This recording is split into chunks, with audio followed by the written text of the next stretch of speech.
ओम श्री गणेशाय नमः। श्री शिव महापुराणे द्वितीयायां रुद्र संहितायां अथ चतुपंचाशत्मो अध्याय। हिंदी अनुवाद।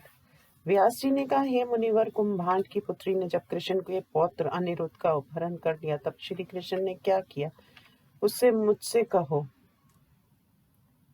सनत कुमार जी ने कहा, हे मुनिवर, अनिरुद्ध के चले जाने पर घर में स्त्रियों के रोने के शब्द को सुनकर श्री कृष्ण दुखी हुए।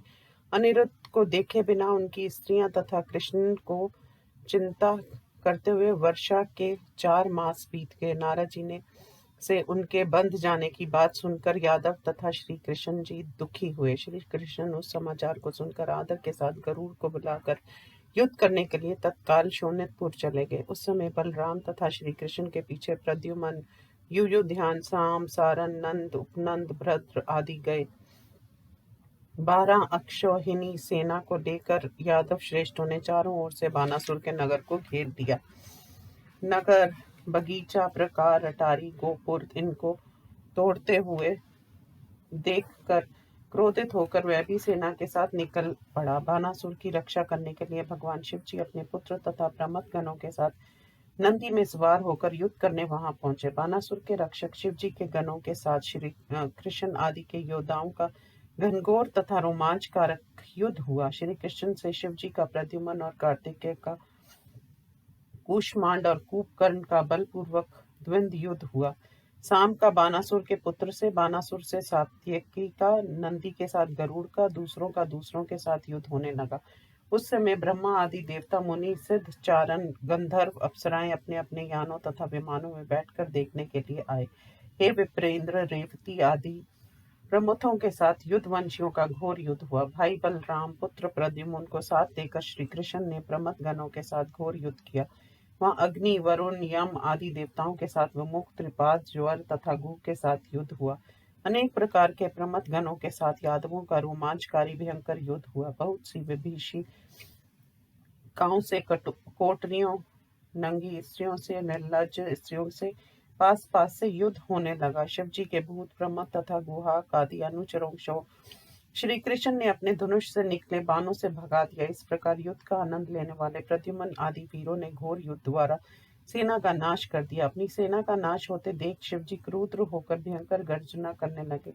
ये सुनकर शिव जी के गण उनके तेज से शक्ति युक्त होकर शुद्ध शत्रु योद्धाओं को मारते हुए गरजने लगे। तब श्री कृष्ण ने शार्ंग धनुष से अनेक प्रकार के बाणों का प्रयोग शिव जी पर किया। उन्होंने भी चकित हुए बिना निवारण कर दिया। ब्रह्मास्त्र को ब्रह्मास्त्र से, व्यास्त्र को पर्वतास्त्र से, आग्नेयास्त्र को अपने पर्जन्यास्त्र से शिव जी ने शांत किया। विपक्षी वीर शिव जी के कारण श्री कृष्ण की सेना भाग गई। हे व्यास जी, शिव जी के तेज के कारण वह युद्ध में टिक नहीं सकी। हे मुनि, अपनी सेना के भाग जाने पर प्रथम श्री कृष्ण ने शीतला नामक भयंकर ज्वर को फैलाया। श्री कृष्ण की सेना से के भाग जाने पर वह शीतला ज्वर 10 दिशाओं को जलाता हुआ रुद्र की ओर आया। शिव जी ने उसको आते देख अपने ज्वर को प्रकट किया और वे दोनों ज्वर आपस में लड़ने लगे। वैष्णव ज्वर शिव ज्वर से पराजित होकर कहीं अपनी रक्षा होते ना देखकर शिव जी की स्तुति करने लगा। विष्णु ज्वर द्वारा की हुई स्तुति से प्रसन्न होकर शरणागत वत्सल शिव जी ने विष्णु ज्वर से कहा, शिव जी ने कहा, शीत व ज्वर, मैं तुमसे प्रसन्न हूँ। मेरे ज्वर से तुम अब मत डरो। जो हम दोनों के संवाद को सुनेगा उसे ज्वर का भय नहीं होगा। सनत कुमार जी ने कहा, शिव जी के ऐसा कहने पर नारायण ज्वर उन्हें प्रणाम कर चला गया।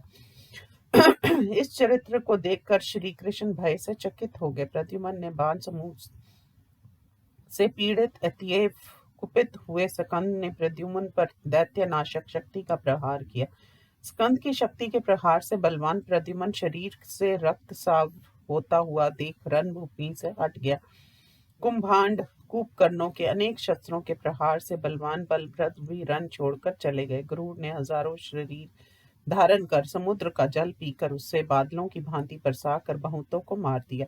फिर शिवजी ने बलवान वाहन वृषभ ने क्रुद्ध होकर अपनी सींगों से मारना प्रारंभ किया। सींगों के आघात से घायल गरुड़ अत्यंत चकित हुआ और भगवान को छोड़कर रणभूमि से भाग गया। ऐसा होने पर भगवान देव की पुत्र ने शिव तेज से चकित होकर सारथी से श्री कृष्ण ने कहा, हे सूत, तुम मेरी आज्ञा से रथ को शीघ्र महादेव जी के पास ले चलो, जिसमें मैं उनसे कुछ कह सकूं।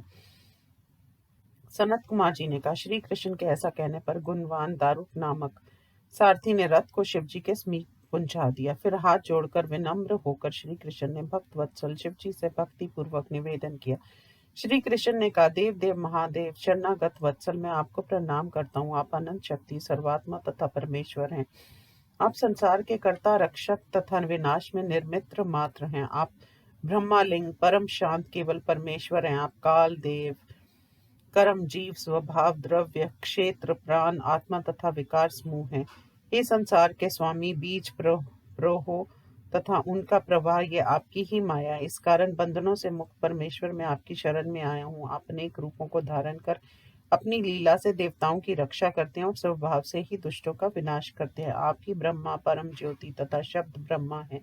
आकाश की भांति जिस निर्मल आत्मा को योगी देखते हैं, आप ही आदि पुरुष, आदित्य, तुर्य, आत्म दृष्टा, ईर्ष, हेतु, अहेतु तथा सगुण है। हे भगवान प्रभु महेश्वर, आप अपनी माया से सभी गुणों को प्रसिद्धि के लिए सबसे युक्त और सबसे भिन्न भी हैं। हे प्रभु, जिस प्रकार छाया कारण पदार्थों से मुक्त सूर्य अपनी कांति से प्रकाशित होता है, ऐसे ही आप भी निर्मल दृष्टि हैं। हे विभु, भूमन, गिरीश, शंकर, आप सत्व, रज और आदि गुणों से मुक्त होकर अपने लोकोत्तर गुणों से स्वयं प्रकाशित हैं। आपकी माया से मोहित पुरुष स्त्री, पुत्र, घर आदि के पाप समुद्र में डूबते उतराते रहते हैं। जो अजितेंद्रिय पुरुष संसारिक फल भोगों को भाग्य द्वारा प्राप्त समझकर तुम्हारे चरणों का आदर नहीं करते, वे आत्म वंचक हैं।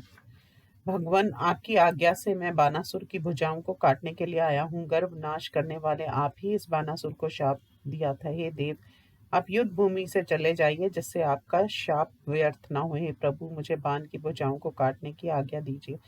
सनत कुमार जी ने कहा, हे मुनिवर, श्री कृष्ण के इन वचनों को और श्री कृष्ण की स्तुति को सुनकर प्रसन्न होकर शिव जी ने कहा, हे तात, आपने सत्य कहा। मैंने दैत्यराज को शाप दिया था। आप मेरी ही आज्ञा से बाण की भुजाओं को काटने आए हैं। हे हरि रामानाथ, मैं सदा भक्तों के अधीन रहता हूँ। मेरे देखते हुए आप बानासुर की भुजाओं को कैसे काटेंगे?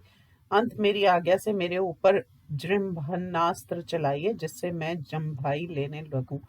तब तक आप अपना कार्य कर डालिए और प्रसन्न रहिए। सनत कुमार जी ने कहा, शिव जी के ऐसा कहने पर श्री कृष्ण अत्यंत चकित हो गए। शिव जी भी अपनी रणभूमि में आकर प्रसन्न हुए। हे व्यास जी, अनेक शस्त्रों को चलाने में कुशल श्री कृष्ण ने शिव जी की प्रति जृंभनास्त्र छोड़ा। शिव जी के जृंभनास्त्र चलाकर मोहित तथा जम्भाई युक्त करके बाण की सेना को श्री कृष्ण ने तलवार, गदा, ऋषि आदि से मार डाला। इस प्रकार श्री शिव महापुराण में बानासुर, रुद्र, कृष्ण आदि युद्ध वर्णन नामक 54वां अध्याय समाप्त। ओम नमः शिवाय।